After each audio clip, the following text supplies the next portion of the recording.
review video, we're looking at the Ottocast Mini Cube 3.0. This is a wireless adapter if you already have Apple CarPlay or if you already have Android Auto in your car, but you've got to plug your phone in using a cable. This will eliminate the cable from the system and give you a real wireless connection. So this is not for your car if you actually don't have CarPlay at the moment, and if you don't have Android Auto at the moment, it won't magically add that for you. It'll only convert your existing wired connection into a wireless one. Now, the Ottocast unit, I mean, I've actually reviewed a few of these wireless adapters on my channel before, and again, that's tiny. The unit's maybe 2 centimeters by 2, probably a little bit less than that. This one is the silver, or well, it looks black to me. The silver or black version. You can actually get it in orange, I think, as well. And this is the USB-A version, square plug. You can also get this in USB-C as well, if that's what your car takes. So make sure you select the correct one when you check out. Actually, if you want to get one of these wireless adapters from Ottocast or anything from the Ottocast store, have a look in the description below. I'll put a link there, which will hopefully get you 10% or more off on your order. Check it out. Now, what we are going to do today is we're going to install it in this car here. This is the standard car which I use for a lot of the wireless adapter reviews. It's a 2023 MG4, which has wired Apple CarPlay, wired Android Auto from the factory, and this would probably be the 4th or 5th unit that I've tested. It is definitely the tiniest one, and it seems really quite well built. Ottocast actually have been in the business for quite a long time, and the smallness of this unit means that it'll just clip in anywhere and sort of hide out of view. Anyway, what we're going to do is I'm going to show you how to connect it to your car. We're going to show you how to pair your phone to this unit here as well. Importantly, if you've already connected your phone to Bluetooth to your car system, you need to actually forget that, delete the connection, whatever. Otherwise, this is not going to work very well for you. Before I plug it in, I should probably show you what's fully in the box here. Like I said, the unit itself, where are we? That is a USB-A connection, but you can get this in a USB-C version as well. You can see there's the option on the box, but when you look in the box, there is actually an adapter. That's a USB-C adapter, so you can plug that into your adapter and then into a USB-C port. But it will be a bit bigger than this, so better to, I think, pick the correct version when you order it. You also get an instruction manual here. You may or may not need it. It's actually pretty simple.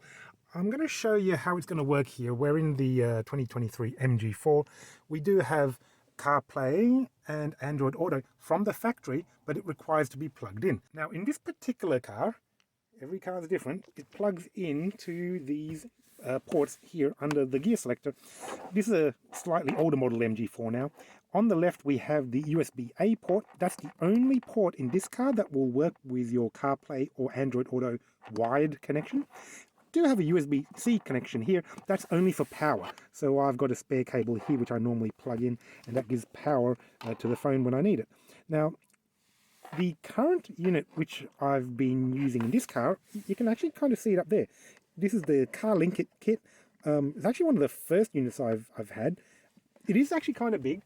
Let's see how much smaller that unit is there. That, yeah, it's way tinier than the Car Link kit unit under there. Right. Okay. Anyway, to install this, all you got to do, let's turn it around the correct way, USB-A. Okay, professional. Let's get that in there. And that is a red light, which I think means, nope, now we're gone blue.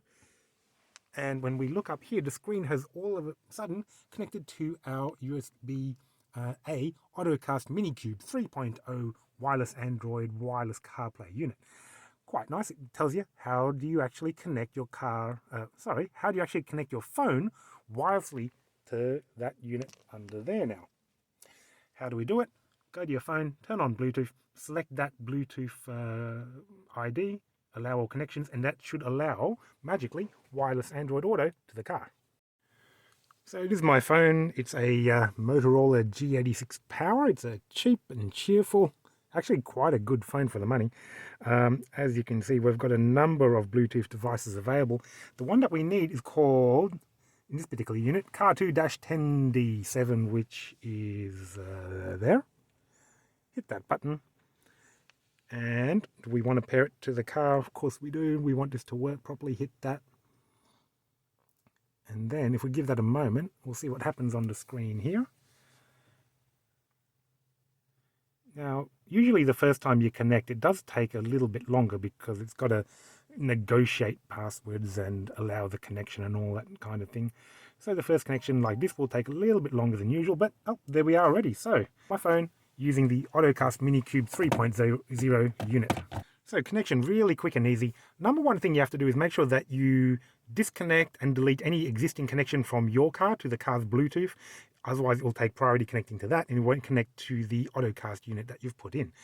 With Wireless Android Auto, you can do split screen like this on the wide screen on the MG4, which is always nice. I've got some Amazon music going on there. Bob Evans, absolute legend if you like old Aussie music. He was in a band called Jebediah from WA as well from 20 years ago, but you don't want to hear me talking about that.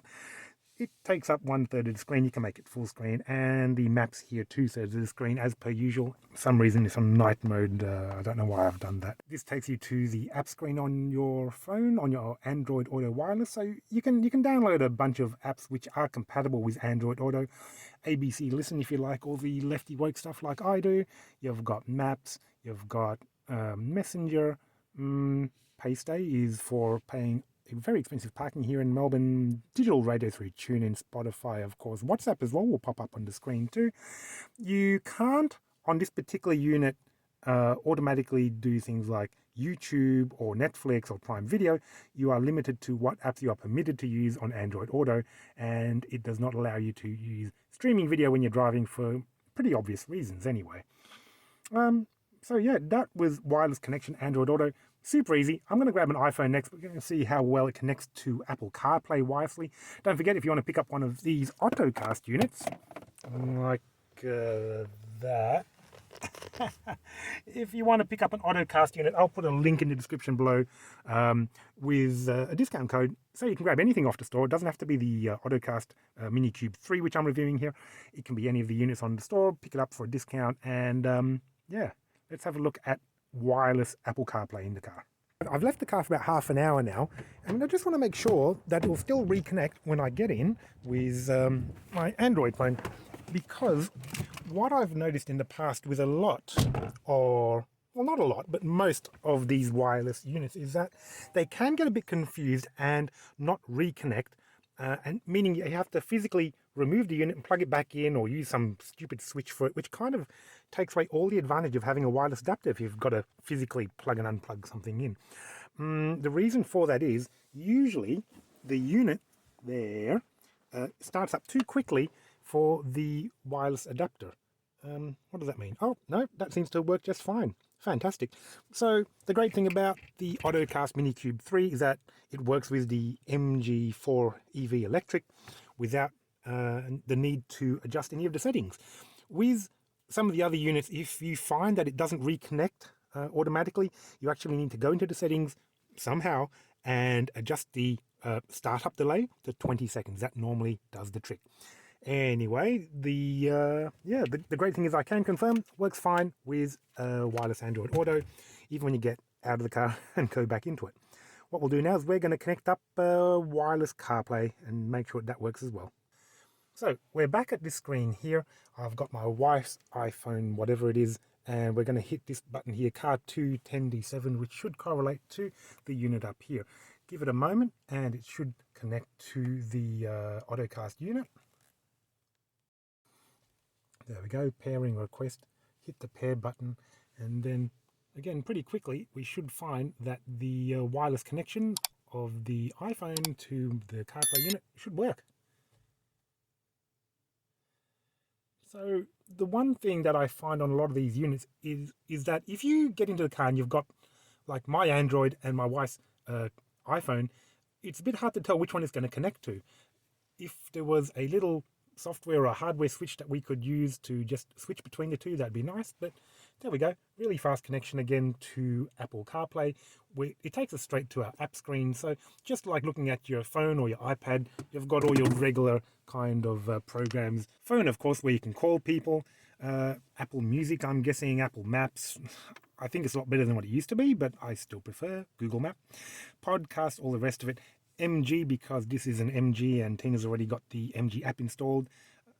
All the usual kind of streaming things that you'd expect to see. When we go back to the main screen, we've got our main map. We've got a subdivision for any active streaming service that you have, and voice command for Siri and everything else. So yeah, well done. That's wireless Apple CarPlay running on the Ottocast Mini Cube 3.0. I just said that the Ottocast would turn off and on with the car no problem and reconnect okay, but after a day or two I realized that it actually wasn't auto reconnecting, and I would have to unplug the unit from the car and plug it back in order to get it to work. So one feature that is actually present in the Otto Minicast 3, which is not advertised, is that you can actually get into the settings of the unit, and I'm going to show you how to do that very quickly. This is quite a common thing across many of the wireless adapters. What you've got to do is you've got to get your phone, turn off mobile data, leave your Wi-Fi on, but you actually have to connect your phone to the Wi-Fi generated by the Ottocast, which is that one here, car2-10D7. The password for that is 8 8s in a row. 1, 2, 3, 4. Connect. And what that'll do is it will connect this phone to that, and because your mobile data is off, you can then enter the correct IP address for that unit. So how do you do that? Open up your browser. I've already plugged it in here. That's the number 192.168.1.101. And when you enter that, you'll actually get in to the hardware settings of the unit. Now, the important one here, particularly for the MG4 and maybe some other cars too, I'm not sure, is delayed start. So if we hit that, we've got default, mode 1, mode 2. Let's pick mode 2, hit OK. Now it says mode 2 there. So now that we've clicked mode 2, that should allow a little bit of delay, 15-20 seconds or whatever, so that when the car turns on, there's a little bit of time before that kicks in. And oh, check it out. New version available, update. Well, actually, I'm not going to do that right now. I'm pretty happy that we've got the delayed start enabled, and that should fix all our problems, and that unit will work consistently without having to unplug it and replug it in every time. Hopefully this has been a useful video to you. What do I like about the Ottocast unit? It's really, really tiny. It's easily the tiniest one that I've reviewed so far. Plugs straight in, doesn't fall out, doesn't take up any space in the car. Very easy to connect your Android phone, very easy to connect your Apple iPhone to it as well. It also works once you've locked the car, walked away and come back to it. Sounds like a stupid thing to say, but some of the units I've tested are not compatible with the MG infotainment system. Some of them just don't sort of reconnect. You have to physically remove the adapter and plug it back in again, which I really hate. I think that's kind of stupid. So I'm glad to see that this one works. These units, these wireless CarPlay and Android Auto adapters, they're technically only for factory units, but I have in the past tested a few of these wireless adapters on aftermarket units like JVCs, and it seems to work pretty well on them too. If you want to pick up one of these units, like I said, check out the link in the description below. I'll put my link there, and hopefully you can get 10% off anything at the Ottocast store. If the video has been useful, please like it, subscribe, give it a thumbs up, comment if it does work for you, comment if it doesn't work for you, and I'll try and help you out with that too. Stay tuned, and I'll see you in the next video.